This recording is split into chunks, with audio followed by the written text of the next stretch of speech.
Diferentemente dos colegas, eu, José Aldo Pinheiro, sou a favor da reforma da Previdência. Discordo de alguns aspectos como ela está sendo encaminhada, mas pelo que li e pelo que entendo, é uma das causas da nossa imensa crise e estagnação econômica. Segurar a faixa do outro lado. Professor, o déficit da Previdência é inescondível, professor. Nós precisamos corrigir esse descompasso. O Brasil deve 3 a 4 trilhões.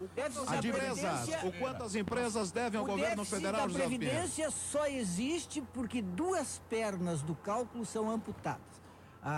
O bolo da Previdência é formado pela contribuição do empregado, a contribuição do empregador e a contribuição de uma cesta de impostos. Quando eles dizem que tem déficit, eles tiram do cálculo a cesta de impostos e o empregador. Se botar só o dinheiro do empregado, tem déficit. Antes da reforma da Previdência, com as 3 partes, não tem. Antes da reforma da Previdência, reforma tributária, separação do grosso do dinheiro que vai para Brasília, os municípios ficam com uma taxa de 10%, os estados nem 20%, e 60% a 70% com o governo federal. O Brasil não taxam dividendos. Esse é o grande problema. Antes da Previdência, a tributária. Me perdoa, Magno, não conheço os detalhes da questão da reforma tributária.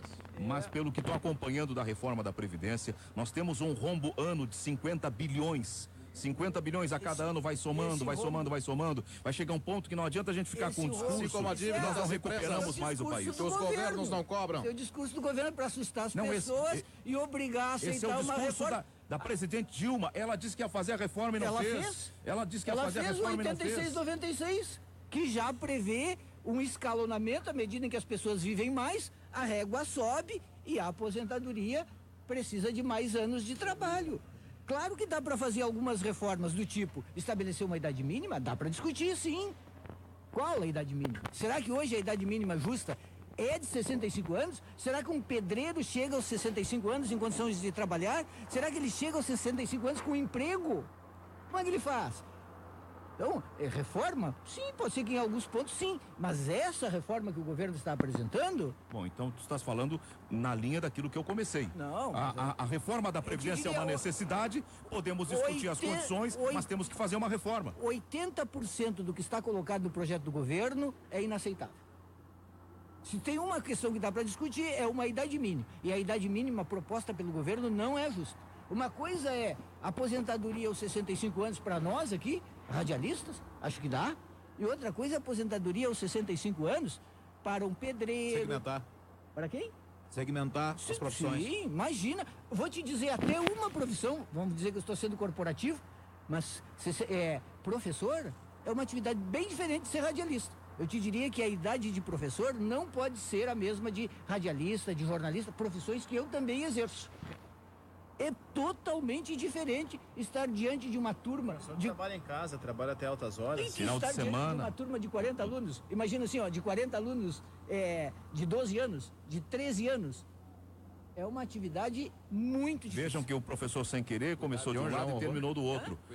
O professor é a favor da reforma da Previdência com ressalvas. Eu não sou a favor dessa reforma da Previdência aí, não. E ir para o estádio com bandeira contra a reforma. Não, eu sou contra essa reforma que está aí e contra esse discurso que é um discurso chantagista, que assusta as pessoas, que tenta fazer com que as pessoas fiquem apavoradas e aceitem o que é ruim para elas. A Folha de São Paulo, a BBC News fez um levantamento rigoroso, detalhado. Essa reforma da Previdência que está aí prejudica todos os grupos, especialmente os mais pobres. Por exemplo, um aspecto da reforma que prejudica muito os mais pobres diz respeito a aumentar de 15 anos de contribuição para 20 anos de contribuição aqueles que podem se aposentar por tempo de serviço. A maioria, 69% das mulheres não conseguem contribuir por 15 anos. Como é que elas vão contribuir por 20? Professor, uma pessoa com 62 anos de idade não conseguiu contribuir por 20 anos mas por quê? Elas não conseguem. Ela começou a trabalhar quando? Elas começam com 15 anos, mas elas não ficam empregadas o tempo inteiro. Tem buracos enormes. Quem são os que conseguem regular? Mas isso é estatística. Professor, nós criamos uma cultura. Quem consegue regularidade? A classe média alta, que tem bons empregos, que fica muito no emprego. A parte mais vulnerável da sociedade tem um emprego formal hoje com carteira assinada, amanhã não tem 6 meses, passa 4, 5 anos no informal. Estou te dando dados. Professor. 61% dos homens não conseguem contribuir 15 anos.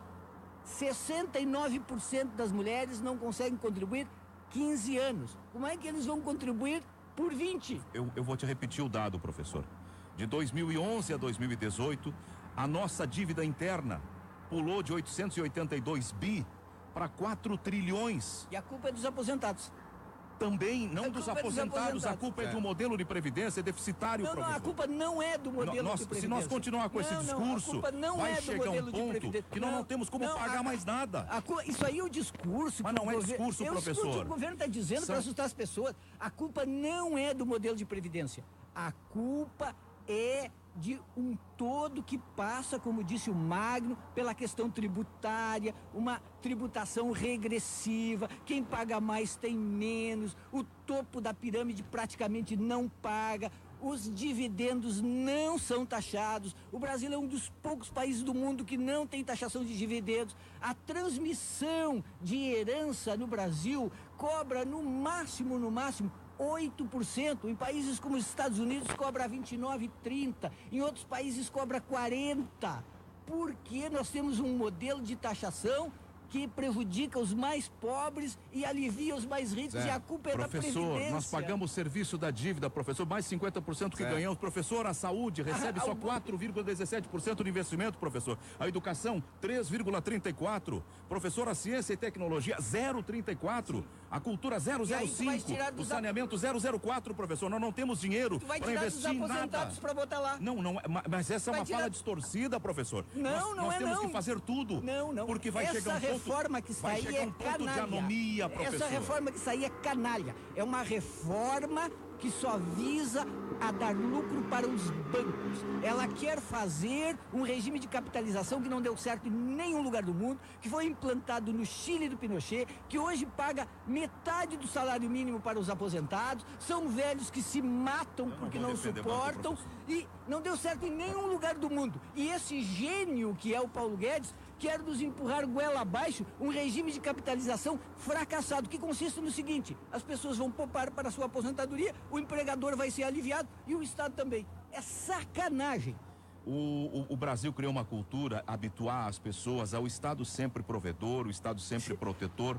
O que o Brasil tem que fazer é preparar seus jovens desde a base a terem a cultura da poupança, a terem preparo. A cultura da poupança, eles não têm dinheiro nem para comer. Mas, professor, a parte da população não tem o que poupar, não tem o que comer. Se tu prepara uma mão de obra qualificada, as pessoas vão ter bons empregos. É claro, vão aonde? Tem 3 milhões de desempregados, arranja emprego para eles. Então, tem 18 e vai aumentar, professor. Vai aumentar. Porque nós temos um modelo de gestão das nossas finanças que não nos permite recursos para investir nas próprias pessoas. Dos aposentados. O governo tem feito Ninguém vai tirar de aposentado. O governo tem feito esse jogo sujo que consiste em dizer que não tem dinheiro na educação e na saúde porque tem aposentados. Não tem, professor. Aí, por que ele não faz, por exemplo, por que ele não tem culhões, por que ele não tem coragem de fazer uma reforma, então, que atinja aqueles que de fato são os beneficiados, os privilegiados? Os militares, por exemplo. Os militares não vão ser atingidos, eles vão trocar 6 por meia dúzia. Eles vão trabalhar 35 anos, eles se aposentam antes dos 50, eles não fazem coisa nenhuma, eles passam no quartel jogando paciência, aí eles vão se aposentar,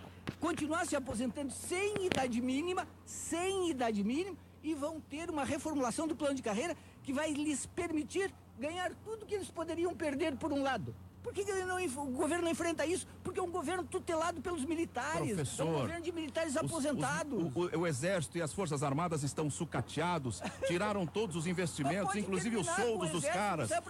Os militares ganham menos que qualquer deputado, que qualquer outro que tenha uma outra atividade média. Pode fechar o Exército, não serve para nada. Pega a média dos salários dos generais para ver. Eles estão com salários achatados. Como metralharam um carro lá no Rio de Janeiro, 80 tiros num carro.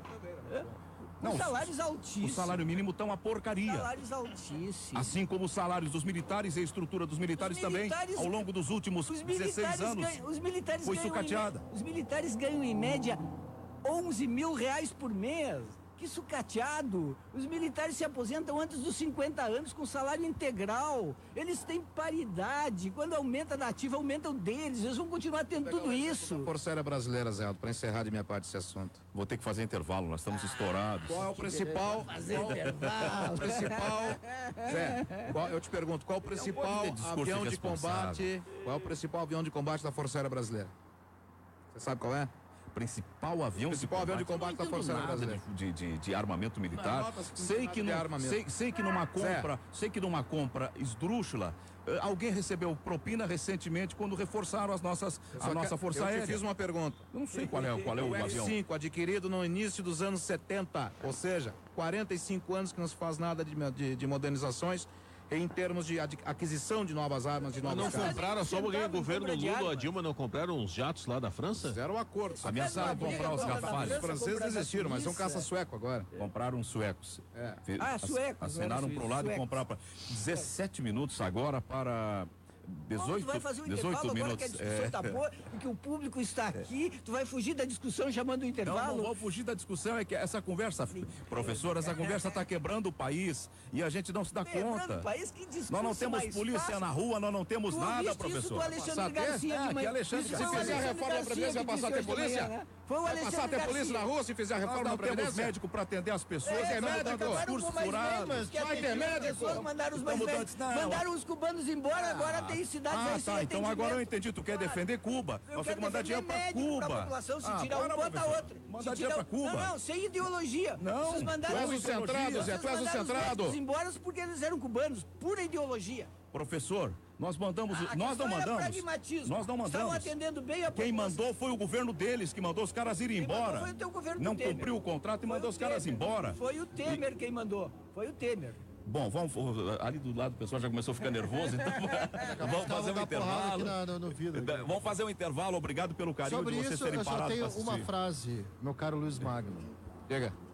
Mas, Nando, eles não me enxergam como centrado? E tu disseste... São 15 minutos de centralismo de José Aldo Pinheiro. E o Guimarães disse que essa segunda parte do programa não é interessante, não é efervescente. Como não? Nós já voltamos. Eu tava meio cansado, eu tava meio mal. 12h43, nós já voltamos com o Ganhando o Jogo pela Guaíba para falar mais de futebol.